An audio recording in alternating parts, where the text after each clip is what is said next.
going. I can't fucking fix this shit. Yeah, I know, but I'm trying to get it. So just slide that back up there. Good. Well, then fuck it. It was fine the way it was. Just went too high with it. I'm just saying, go right. Yeah, now you're gonna get this part of the fucking screen. You captured this whole screen. That's what I'm getting at. I'm sorry, guys. Our computer's broke. You're gonna have to bear with me here. Go. I'm looking at that right now. Okay. Because the only way I can see.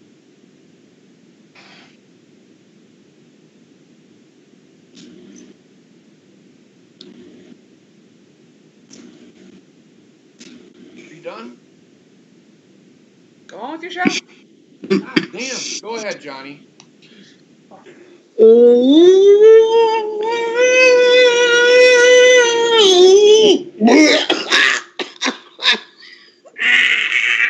Welcome everybody to Wrestling Memories, episode 38, WrestleMania 12. As always, I am Johnny Sinister. Welcome to the show, everybody. And over to up above me, I have the foul mouth Mike Bobbitt. There. Go ahead. I'm going. I'm waiting for Bobbitt to answer. How's it going, Bobbitt? Everything's going good. Damn it. And up above Bobbitt, we have Mr. Pizza Man, the no-sell joke man, knows a lot of useless information, man. The Trekkopedia. What's going on, Trek? Not much, guys. Just take it easy today. And as always, over to my left, we have the tattooed mistress, Heather, and little Wendy, who is growing every day, about to pop, and a very grumpy, really justifiably pissed off JP. How you guys doing? It's been a day. It's been a day. We'll just leave it at that. Tomorrow will be better, I promise. So, reason being, Heather's computer crashed. So we're back on my computer, and my computer fucking sucks. Number one, I broke it, so part of the screen's broken. But... Nice going. So if you're gonna get a fucking lag, Aaron Reed, I don't want to say you guys are lagging. Shut the fuck up. We know. There's nothing I can do about it. So, yeah. Sorry. So. But we do have backup solutions just in case. Yes, tomorrow will be better, I promise. Right now it's running good, but I just, depending on the lag and shit that we get, that's what I'm watching for. We do have a backup plan. So yeah, do you want me to do the? I did not get the chance to see it because I'm not subscribed to the network no more, so I didn't get to watch it. So I don't know anything about this pay-per-view. I know a little bit about it, but not very much. Okay, so we're gonna you guys. This is part of that poll. You guys wanted us to do a live show or a pay-per-view. Well, it's kind of hard to do a live, because all it is going to be a review, and we're just going to talk about it, and that's going to be the end of it. Really, for Wrestling Memories, the concept that I really want to enforce is like what we did with Monday Night Wars. The next thing that we want to do is real-life feuds, or feuds in general. Feuds that happened while in WWE and WCW. I mean, we could go forever. Some of them. I mean, so that's my idea. My plan is to go forward. We're going to give you WrestleMania 12 tonight. I'm going to give you Starrcade 85 next week. And you guys are going to probably end up fucking busting your gut with that fucking episode. If you have not watched it, go and watch it. there's an Easter egg in there if you do watch it that I want you to fucking pay attention to. What was it that we came up with? Don't look. Don't look. Don't look. So you'll see what I mean when it's funny as fuck. So that being said, let's get into it. So WrestleMania 12 was the main event, and we'll get into the main event. The main event, will you stop? The main event was Shawn Michaels and Trexter, I'm gonna fucking throat punch you.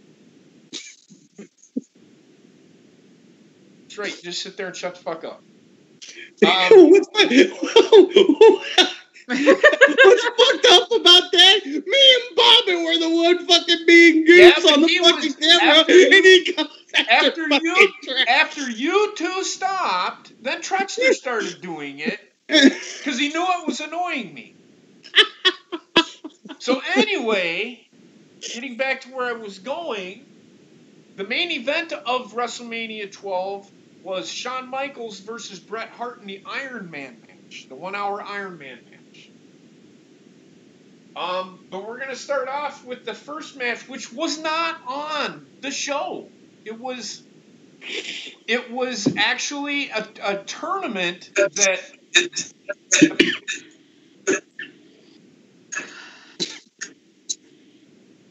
Trexter? Yeah.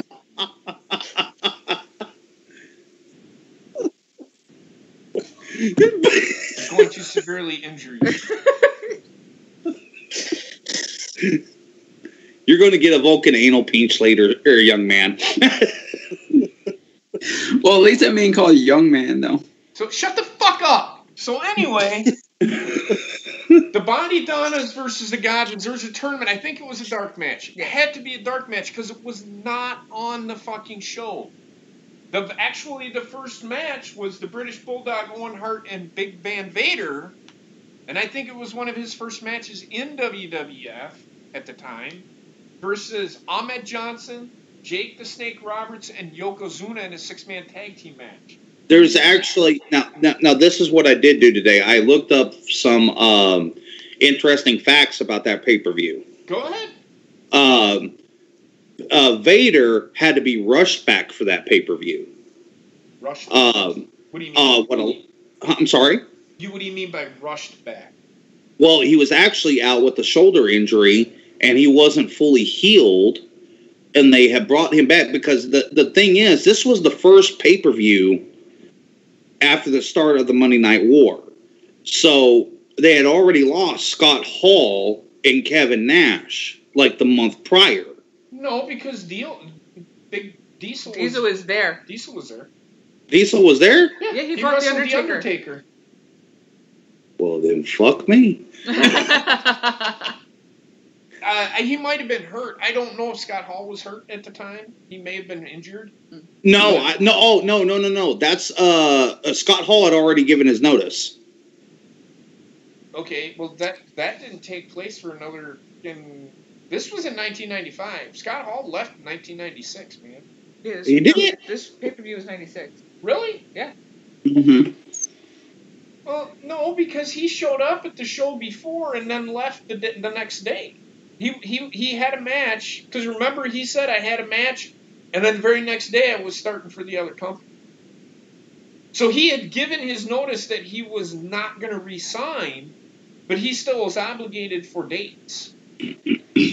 Because the curtain call comes like in June, I think it is, right? Hang on, let me. I mean, it's not that big of a deal. But Vader was hurried back. That's the point, and I believe it, because he did look like, watching that match, he looked like that he was sluggish. Not only sluggish, but he was not as physical as he normally is. He was at the end with the finish of the match. But the match, I'm not a big fan of 6-man tag team matches. I just didn't care. I just don't care for them at all. Because WrestleMania 12. Oh, go ahead, JP. It's a big, giant clusterfuck of shit. And they always have been. So, the British Bulldog, Owen Hart, and Vader went over in this match after a, what did they call it? It was a splash, a Vader splash from the second rope on Jake the Snake Roberts. Jake the Snake tagged in, which did confuse me because Yokozuna had pretty much beaten whoever it was, and I can't remember who it was. I think it was Owen Hart. And he rolled over to tag in. I don't understand why he tagged in. And he tagged in. All he had to do was pin the guy. The match was over. But he ended up tagging in Jake the Snake. Jake the Snake did a DDT. Jim Cornette come in and interfered in the match. He was manager for the Vader and them guys. And with the tennis racket, and Jake the Snake went to do a DDT, and Vader stopped him, and then I can't remember. Oh, he gave him a nut shot, kicked him in the nuts. Vader or somebody kicked him in the nuts. Jake the Snake fell down, and Vader did a Vader splash, and then was it British Bulldog that covered him? I think British Bulldog covered him for the 3, and that ended. No, Vader covered him for the 3, and that ended the match. Even though he wasn't the legal guy, because I think Owen Hart was the legal guy at the time, so there was no tag. That match sucked. I hated those matches. This was supposed to be, a lot of people call this one of probably like the 16th best WrestleMania ever, which is in the middle of the pack, so it's not to get too excited about.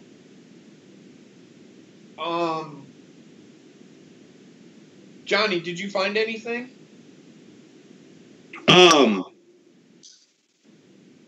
I did find out what the deal was, and it leads to a match that's on the card for WrestleMania 12. I don't know if I'm jumping too far ahead, but the Goldust and Roddy Piper match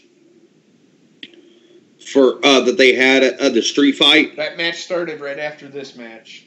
Okay, so here's the deal about that one. Piper replaced Scott Hall. That I do know. That I do remember. Scott Hall and Goldust had a feud. Wasn't Scott Hall the Intercontinental Champion? Well, what it was is Goldust had beaten him at the Royal Rumble in 1996. Okay. And it was supposed to culminate in a feud. The feud was supposed to culminate at WrestleMania. Okay. This was also Goldust's first WrestleMania match. Okay. Now, the details, now I've heard two different things. That this is what I brought up. This is around the time of Monday Night War. Mm-hmm. One thing I heard is because Scott was on his way out, and Vince didn't want him to.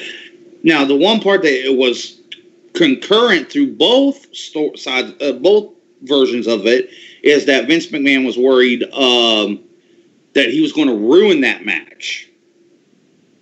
Okay. Because Scott Hall didn't want to work with Goldust. The other one is that he was on his way out and he wasn't really into it. Right. Yep. So Roddy Piper was a replacement, and the street fight took place at a studio or an alleyway, filmed 3 weeks before WrestleMania. Yep. That I did know. And actually, they were so committed to that when they had that scene where it showed them being chased to the arena, the clothes that they were wearing were the same clothes that were 3 weeks ago, prior. Yep. That I believe. That's how cheap their production was at the time.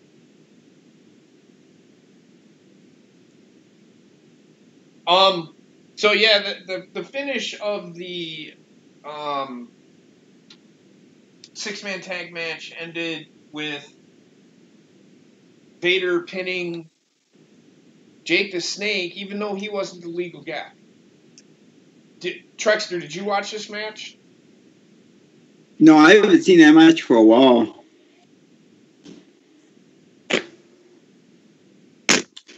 For fuck's sakes, dude. Were you not part of the call last night? I didn't get to because my network was fucking up again. Okay, well. Wait. You asked him if he had ever seen the match. Yeah. And he goes, no, I haven't seen it in a while. That means you saw the match! Yeah, I've seen the match, but I thought you meant for right now. Do you remember anything from the match? I remember that ending of the match. That's all I remember. Okay. Bobbit, what about you? You're supposed to be a goddamn encyclopedia! This is why you lost. This is why you've lost twice now. You damn near lost to me, and I suck at fucking trivia. Anyway, Bobbit. Yes, I remember this match. You don't remember this match? You said yes, he remembered. No. Okay. Yeah. What do you remember from it? I just remember it being like just an okay match. It wasn't like, match of the night or anything like that. It was decent for what it was. Okay. Because it had Jim fucking Cornette in there, that motherfucker. Fucking double cheese, double onions, double mayo. Fucking going. Dude, fucking dry I fruit, listened to that episode Wendy's. again last night, and I fucking died laughing. Do what? He listened to that episode again. Did you? It's fucking great. Well, actually, you know what? And that's part of kind of what I want to do, too, with this show, is I kind of want to fucking do just episodes on fucking certain people. And Jim Cornette's fucking one of them. Because... God damn it, I told you, if you don't quit talking about me, I'm going to come over there and kick your goddamn ass. Motherfucker. Hey, goddamn son of a bitch. Bijou, come here. Come console me. Just console me right now. Fucking weirdo. So anyway, so, I mean, Jim Cornette was... His work in that match was the finish. Which was, and at the time he was a writer for the show, for WWF. So, yeah. Match was okay. It wasn't great, but whatever. The next match is the Roddy Piper versus Goldust match, and this match kind of spanned the entire show. To be honest with you,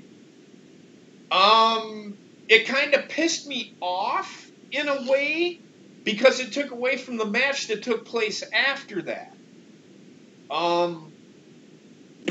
It's like the match that they had that took place after that was just an insignificant cog in the fucking wheel. And it had one of the most important superstars of our generation in it. And at the time, they treated him as just a mid-carder who wasn't going anywhere. And we'll get into that here next. But it started out, like Johnny said, in a parking lot 3 weeks ago, 3 weeks prior. And it actually started... if I remember right, because I was actually at work, I was watching it today. Didn't it actually start where Goldust pulled up in a fucking gold Cadillac? Yes. Yes. And then fucking Roddy Piper had a fucking fire hose and he fucking started spraying the fucking car and yeah. And then Goldust got out of he hit Roddy Piper with the car into the dumpster. Roddy Piper did a stuntman bump. And Goldust got out of the car and started fighting with Roddy Piper. Oh no, Roddy Piper walked up with a baseball bat and broke his window. It was just mass chaos. So they fought outside. The funny thing about that fucking match, is there was catering outside. Yeah. There was a catering table outside while that match was going on. And then they had, I think they had people acting as fans on the side, in the background, or on the whatever it was, in the alleyway, going, "Come on, Roddy, kick his ass," all this shit. And it gets to the point where Roddy Piper beats the shit out of Goldust. Goldust gets back in his car and takes off. Roddy Piper goes and chases after him, and he jumps in what, Bobbit? Fucking white Bronco. And if you all remember, this is just like a few years after the fucking O.J. Simpson fucking incident. If I remember it, correct me if I'm wrong, Johnny, did they not take footage from that chase and put it on the show? They did. What? Yes! So they had Roddy Piper, and this is, so then, and Vince McMahon was doing commentary, so he's like, and I'll get into his commentary in a minute. We shit on fucking Michael Cole for his commentary, but you need to, Vince McMahon's commentary is fucking gold, and it's just like, he sees people and he just calls their name out, and there's nothing after that. He's just like, and there's Diesel, and then there's nothing. It's just funny. You just have to watch. If you haven't seen it, go watch it. It's kind of funny. And then there's Diesel. My favorite line. He just goes My on. favorite line in the whole thing was when Vince goes, "Wait a minute, I think we've seen this before." Yeah. Right? Oh, wait. Hang on. Wait a minute. I think we've seen this before. Right? Wait a minute. We've seen this before. You're fired. But anyway. I love how they never said it was OJ, but like they kept alluding to it. Right. But The only thing that would have made that better is that they had a blonde-haired woman in the Bronco. I think they did. no, they didn't. I really think that they did. I don't think they had anybody in the Bronco, Bob. I really don't. So Just take Al Snow's head. And there's dead air for probably like a minute, like, okay, we are going to move on to the next match. And the next match, and this is where it gets really confusing, and it kind of pissed me off that they did this to these two guys.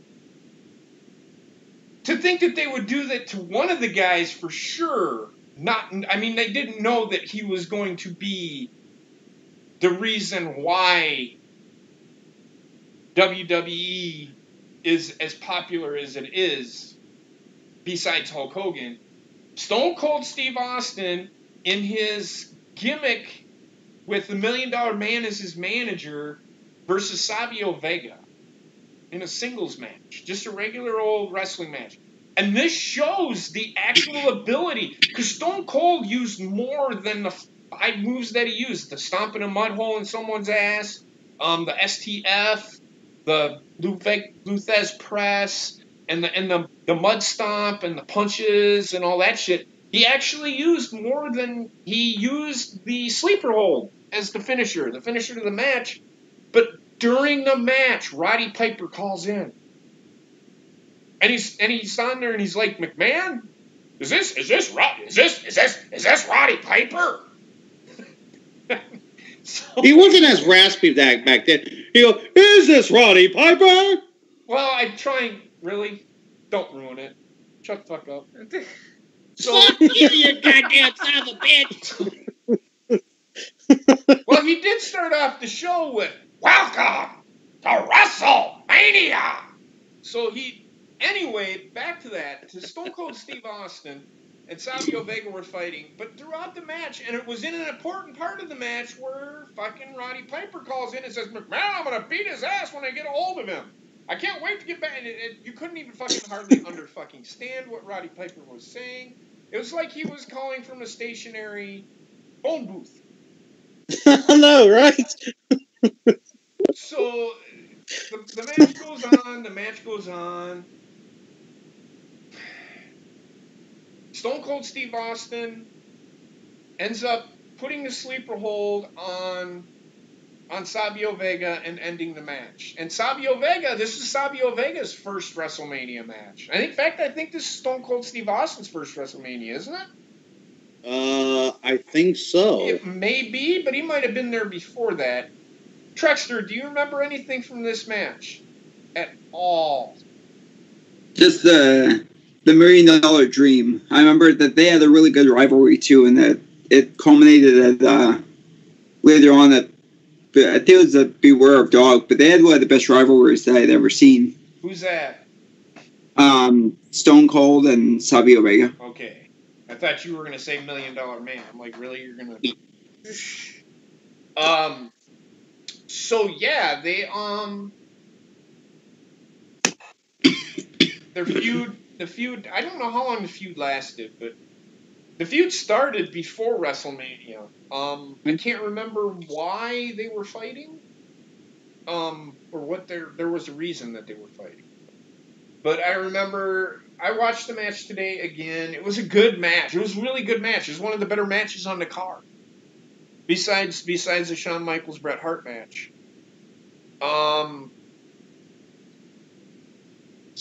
What do you remember from it, Bobbit? I remember it being a damn good match, and unfortunately, you know, the whole Piper versus Goldust stuff kind of ruined it a little bit. But you know, overall, it was, well, like you said, it was one of the better matches on that card. Right. I enjoyed the match. It was a really good match. It was probably the second best match on that card. Like I said, the six-man was a clusterfuck. Roddy Piper versus Goldust, we really only got to see like 10 minutes of a fight. Yeah. It wasn't even a match. And I'll get to that. And that comes towards the end of the show, believe it or not. Do you remember anything from that match, Johnny? No, like I said, this pay-per-view, yeah, I never got to see. Okay. Well, if you ever get the chance, you need to see it. It's a really good. The three matches you need to see on there. Undertaker and Diesel, Shawn Michaels, and Stone Cold Steve Austin. Because this is really Stone Cold didn't have his stunner yet. He didn't. You mean Shawn and Bret Hart? Yes, the Iron Man match. The next match is the Ultimate Warrior versus Triple H, or at the time was Hunter Hearst Helmsley. He was not Triple H yet. He was the snobbish Connecticut neighbor to Vince McMahon. He had been on the backstory. This is a secondary feud to WrestleMania because of the storyline that was going on. The match itself didn't live up to the billing because it was the fucking Ultimate Warrior, number one. And there were some interesting facts behind that match, too. I'll let you get to that 1 second, because this match really, and the valet for Triple H, or Hunter, I'm going to sneeze, was Sable. If you all don't know. Sable was the valet for Hunter. This match lasted like 1 minute and 30 seconds. And believe it or not, Hunter Hearst Helmsley got squashed in this match. Didn't even get any offense in. At all. Did the ultimate body drop, or whatever the fuck that thing is, the ultimate press, where he then just gorilla press and then drops him. And that ends the match. It was a squash. There's really nothing to talk about that. That is actually the worst match on the card because it was shit. And this was before the curtain call, so this wasn't where Triple H was starting to get punished. That happens, I think, in June, if I remember correctly. So yeah. The next match, I think Roddy Piper called in, like, right before that. Go ahead, I'm listening. You want to talk about this fucking shit? Oh, yeah. What are some interesting facts, even though this match lasted 1 minute and 30 seconds? Go ahead. Okay. So it actually ties into the Hall of Fame, Warriors Hall of Fame. A lot of people asked why Linda McMahon was the one that inducted him, right? Well, it was because at this match, it was Linda McMahon that got him to come back. Because he had failed a drug test. Right. And then the worry with Ultimate Warrior is that he would kill the pedigree, which is Triple H's finisher. Mm-hmm. And basically during a rehearsal, he no-sold it. Right. And basically same thing happened during the match. He no-sold his finisher. Mm-hmm.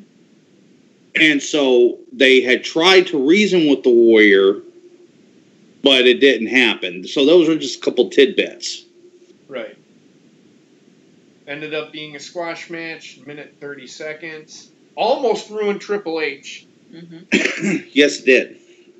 And then Roddy Piper, I think a Roddy Piper segment happened again. Called in and said, "I'm almost back to the arena, Vince," or whatever.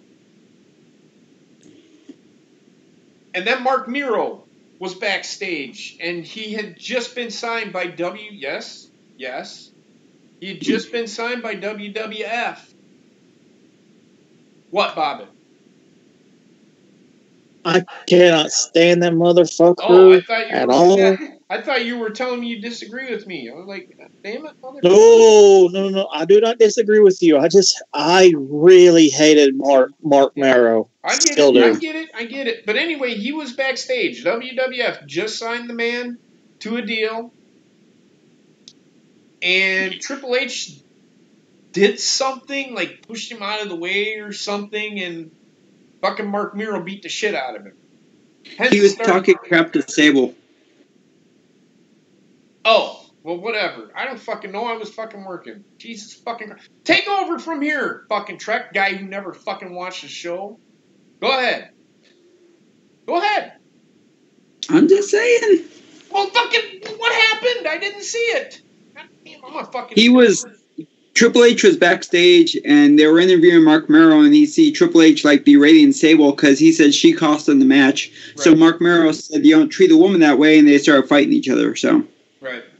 So in real life, Mark Mero and Sable are married. And he's beating the shit out of her. Yes, but the storyline is, you know what I mean. Yeah. God damn. Yeah. Why do you guys make shit so fucking... Storyline here. God damn. Don't give a fuck if you... I'm just saying, it was what he said. He's hypocritical. But anyway. So... They go on, and I think they do another fucking segment with fucking Roddy Piper and fucking Goldust, where fucking Roddy Piper calls in again.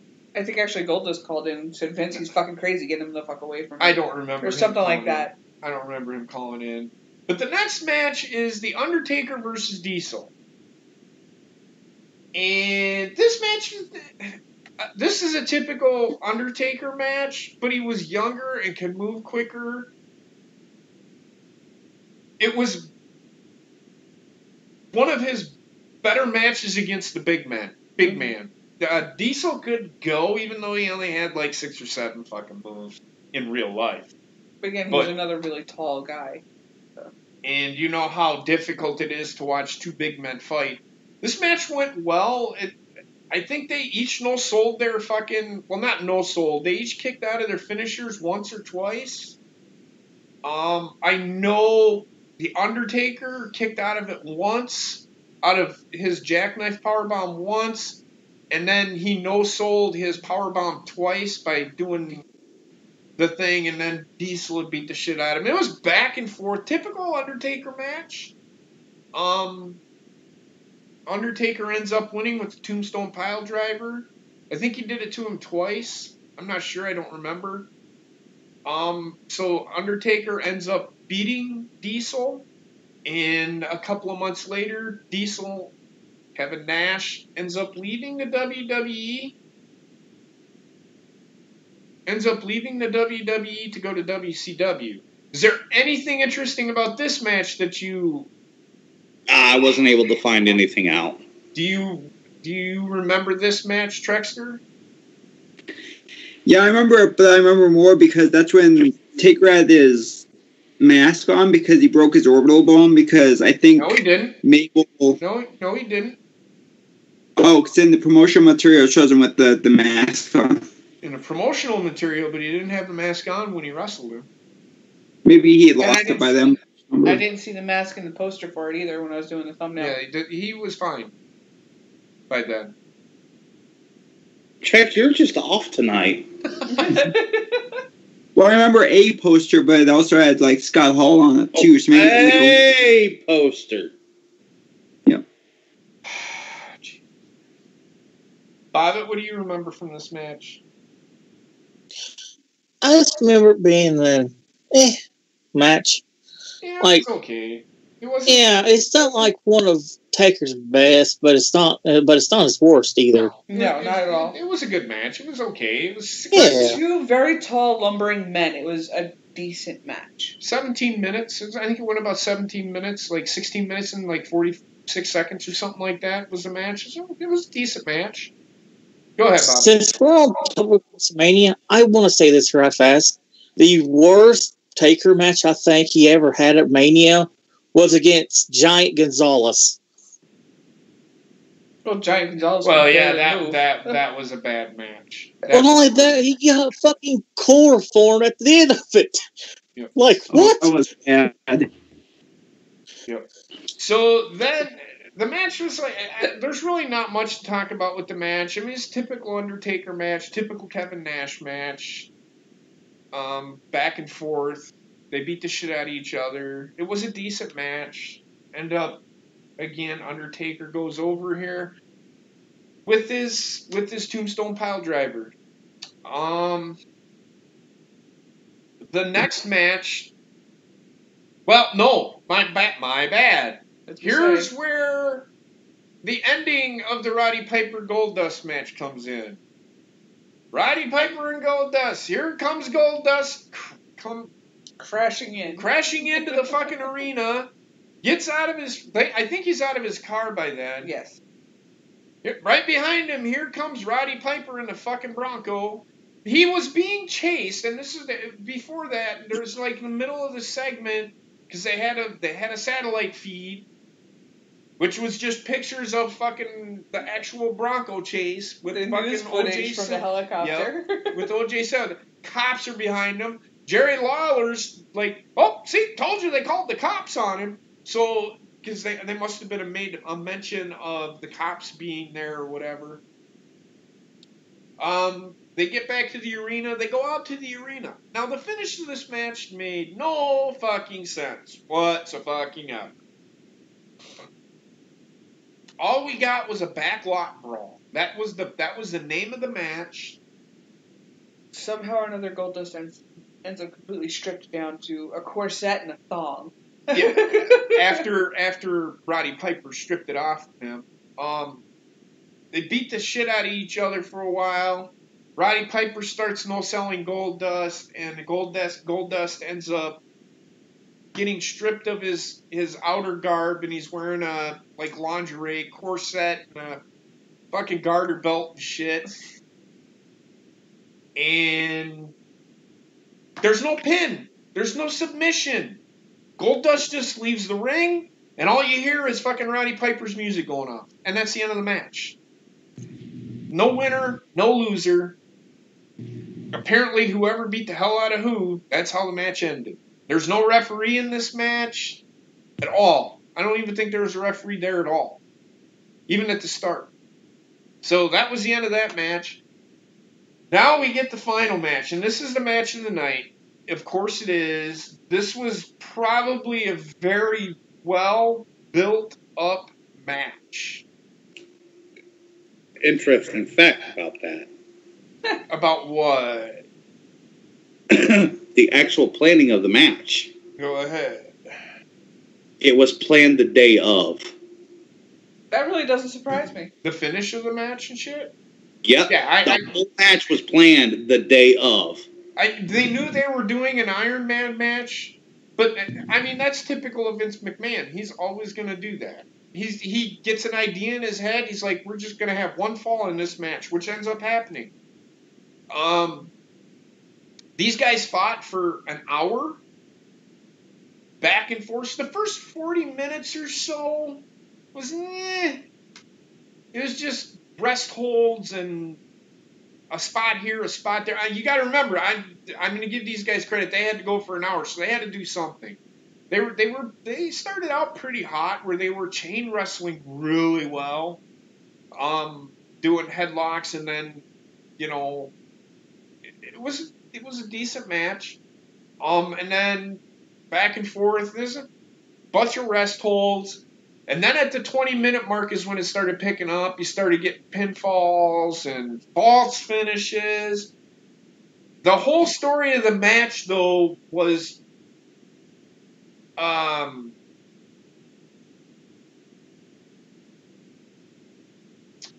Bret Hart trying to get the sharpshooter on it. Mm-hmm. They weren't even teasing the super kick or the sweet chin music. Because I don't think the name of his finisher was Sweet Chin Music. I think it was just a super kick. Mm-hmm. Go ahead, Bobbit. I gotta go, guys. Okay. I'm rolling the mail at lunch, so All right. I'll talk to y'all when I get back. Okay. Okay. Have fun. Talk to you later, brother. Have a good night. Have fun, guys. Yep. Bye. Yep. God damn it. Leave in the middle of the goddamn show. He told me he had to. Trexter, please tell me you remember something from this match. Because if you don't, I'm going to fucking fire you right on the fucking spot. Yes, I do remember this match. I remember it being my favorite match WWE did for a long time. I remember Shawn rappelling down from the ceiling too, and they were showing like behind the scenes footage of him doing that. That's where I remember. That's where he got the nickname Mr. WrestleMania. Mm-hmm. Go ahead. Or let's remember that what I had heard was the reason neither man had a fall is because both men refused to take a fall until the very. That's not true. It's not true. Oh yeah, listening to Bruce Pritchard later on, I know they debunked that and everything like that. But for the longest time, the rumor was neither one wanted to take a fall. Right. So Bret Hart had because at the time Bret Hart and Shawn Michaels were really good friends. Mm-hmm. So he had no qualms about losing to Shawn Michaels. What he had a problem with was there being too many falls in the match. Which do you remember the Dolph Ziggler Seth Rollins match? There was fucking 7 falls in like fucking 3 minutes. Yeah. See that's what they didn't want to do. So in order to make both men look strong and making Bret Hart look strong even in losing, they waited until, and that's when Gorilla Monsoon came up and said, after the 60 minutes was over, because there was no fall throughout the 60 minutes of the match, and Gorilla Monsoon made a decision because he was the president of WWF at the time. He said, we are going to turn this match into, there has to be a winner. There will be a sudden death. First fall wins. And like 10 minutes into the overtime, Shawn Michaels hits a super kick. He finally hits a super kick, but he couldn't cover him. And then they wrestle for a couple more minutes or whatever, and then he hits a super kick, and that ends the match. Bret Hart takes the fall. The boyhood dream. Say it again? This was also the famous line, the boyhood dream has come true. Yeah. There was also an incident at the end of this match. Okay, I don't. Go ahead. Supposedly, there's something to do with a handshake. They didn't shake hands at the end of the match, and there's actually two sides that where Bret said that Shawn didn't take his hand, and then Shawn is sitting there going, "No, it was a bunch of he said he shit, Mm-hmm. Trexter, Do you remember who was the heel or who was the face in this? Neither man was really a heel or a face. Neither man was really a heel. It was two baby faces, and it had been a long time since Vince had done that, since WrestleMania 6. I know that Shawn Michaels was getting a few more boos than cheers. Mm-hmm. Because I think Bret Hart was the face of the company at the time. Shawn Michaels was just the guy the girls pined over. So he was getting the cheers from the girls, but the actual wrestling fans were the ones that were cheering for Bret Hart. Well, he was also the champion. That's true. Mm-hmm. And then I think it kind of fucking flip-flopped there at the end, where Bret Hart ended up kind of being a heel, and fucking Shawn Michaels ended up being the face in the whole fucking deal, being a baby face. Knowing those two, the handshake probably was supposed to happen. And you can fault both of them for not shaking hands because they are two competitive guys. I mean, you look at Shawn Michaels was up and coming and getting ready to take over as the face of the company, and Bret Hart was essentially the epitome of what WWF was at the time. Yeah. So, WrestleMania 12 was a good pay-per-view. There wasn't as many matches, and it was a good old-style pay-per-view where the storytelling in the fucking matches were good. And that's what I like about fucking pay-per-views. Well, and this was also one of the first ones where Vince didn't involve celebrities. Mm-hmm. This is true. That is true. There was no celebrities in that match. They had marketed, I think, Pam Anderson and I can't remember who else. Jamie McCarthy, and they only did a $320,000 buyout, which was down from the previous year. Mm-hmm. So when Vince saw that, it kind of, steered him away from the celebrity thing. He said, "We're just focusing on wrestling this WrestleMania." Yep, and it was well done. I mean, the glitz and glamour of WrestleMania still was good back in the day, but you didn't need it. And I think Vince got that because WrestleMania 13, I don't think there was any supers. There might have been a special guest. Yeah, there was a special guest announcer. And in WrestleMania 14, you had Mike Tyson. WrestleMania 15, I don't know who you had there, but so they just didn't have the WrestleMania fucking 6 where they had fucking Bob Uecker, fucking Vanna White, they had fucking Burt Reynolds. They had 35 fucking celebrities there for the fucking. Wasn't it after that they started going with more, instead of quote unquote big name celebrities? Not to say that they didn't do it after that. Obviously, they did do it with some. Right. But they started really leaning more towards the athletic. Either they were a fighter or they were involved in sports in some kind of way. I think the last time I remember anything was when they fucking did that shit with Jersey Shore. With Snooki. Yeah. Now, I could be very wrong about that, but I think it was after WrestleMania 11 that they really kind of steered away from just the regular celebrities and they started focusing more on, athletes. Right. Yep. But, yeah, I mean, so a couple of months later, after this WrestleMania, I can't remember when this WrestleMania, I think it was March 31st. March 31st. You had April, then you had May. When was the curtain call? Okay, you track. I think it was June or July, because I know right after that. No, it couldn't have been July. It couldn't have been July because Bash at the Beach was July 1996. But I think it was May or June, yeah. The infamous curtain call all happened on May 19th, 1996. So it was before King of the Ring, because King of the Ring takes place in June. Mm-hmm.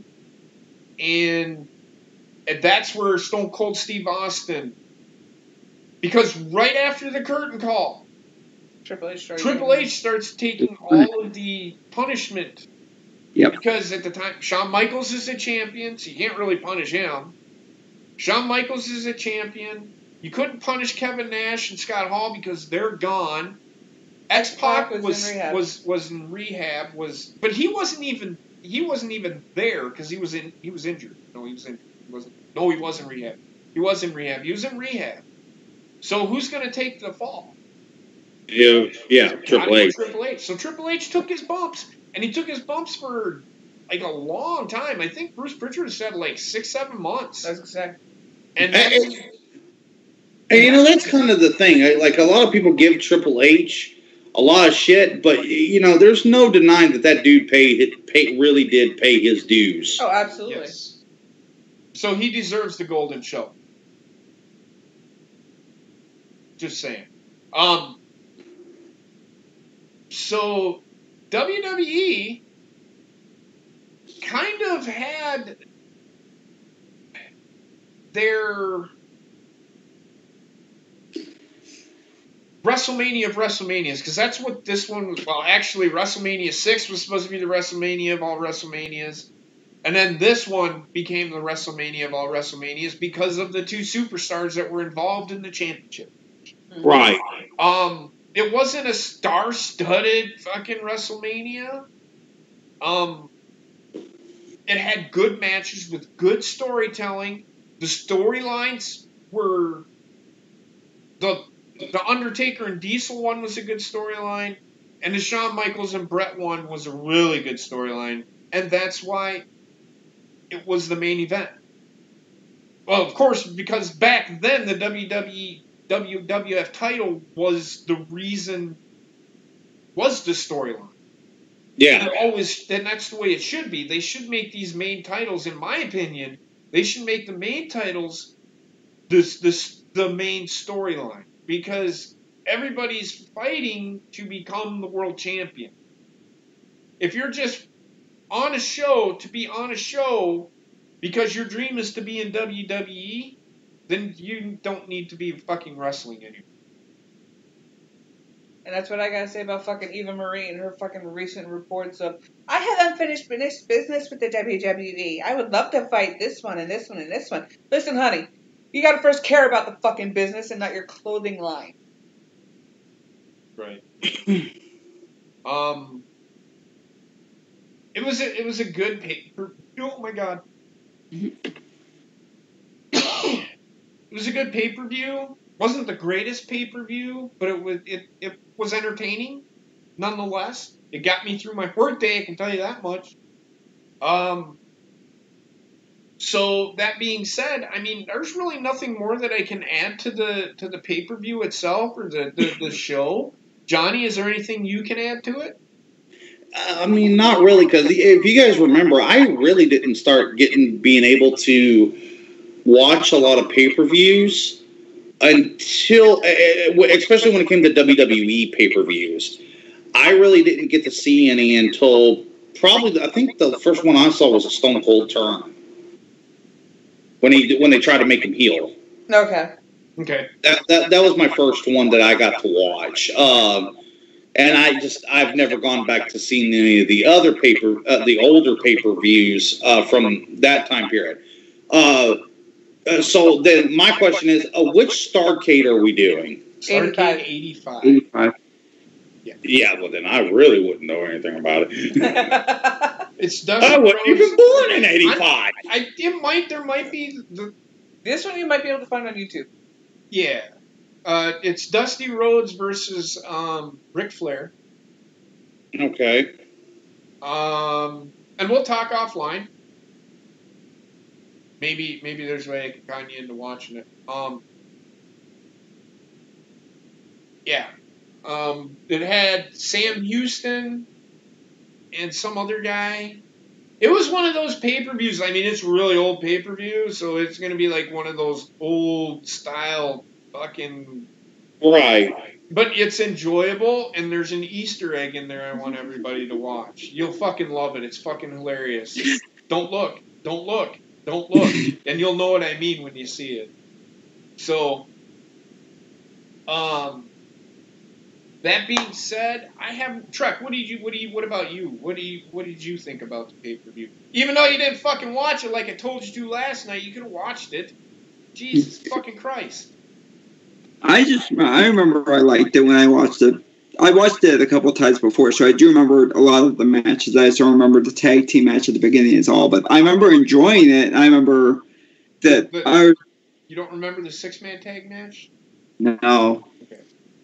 That one forgettable for whatever. I agree. Oh, that was the whole problem with that match. It wasn't very memorable to begin with. Yeah, I mean, the Bodydonnas versus the Godwinns was for the tag team titles, but for some reason it wasn't on the show. It was, according to Wikipedia, it was a free-for-all. So it was a dark match. Oh, that's why it wasn't on there. Okay. Well, there you go. And that was with Sonny. Sonny was the manager. And if anybody doesn't know who the Bodydonnas are, it's Dr. Tom Pritchard, Bruce Pritchard's brother, and Chris Candido with Sonny as their manager. So if you haven't watched the Bodydonnas wrestle, it's okay. Dr. Tom Pritchard did say he hated being with the Bodydonnas, but he loved Chris Candido. Chris Candido was one of the great workers of our business. I would have loved to have seen him have a match with Owen Hart, Stone Cold Steve Austin. My God, some of the shit that guy could do. He was one of the great workers. Too bad he had to go so soon. He's not that much older than me, because Sonny's a couple months younger than me, and I think Chris Candido is even younger than me. He might even be younger than me. He was really young when he died. I know that much. But yeah. So that being said, and that's pretty much all I have for tonight. Next week, we're going to do Starrcade 85. If you have not watched it, go and watch it. And I will quiz you on the Easter eggs. Might even give you the Easter egg at the beginning of the show. We'll see. But that being said, y'all have a great night. We'll talk to you tomorrow. Heather will not be doing her show tonight because of all the fucking bullshit today. Yeah. Well, hold on. I'll get to it, Johnny. But tomorrow we will have This Week in Wrestling. It will be on Heather's channel. And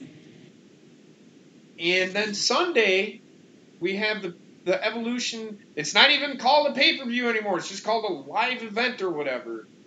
But it's on the network. It's a non-televised event. There you go. But it's on the network. So that being said, that's what's going on for this weekend. Johnny, it's all about you, brother. With Heather not being able to do Raging Ink tonight, we're actually going to go live from Twitch tonight. We're going to be doing some Skyrim playthrough. Basically, I did the stress test this weekend, so now we're going to get to the actual playthrough of the game. Finally, now that I got all the kinks worked out. So, we're going to be heading over there in a little bit. Be sure to come check it out. If you guys want to, greatly love to have you guys. So, that being said, I want to thank everybody for being here. You guys have a great night. I will talk to you tomorrow night, where Heather, Gina, Ronnie, and the rest of the Cold Bone crew will be doing the predictions and such for Evolution. And then Sunday, of course, we're going to do the live show. So that being said, you guys have a great fucking night, all right? Love ya. Peace. Bye.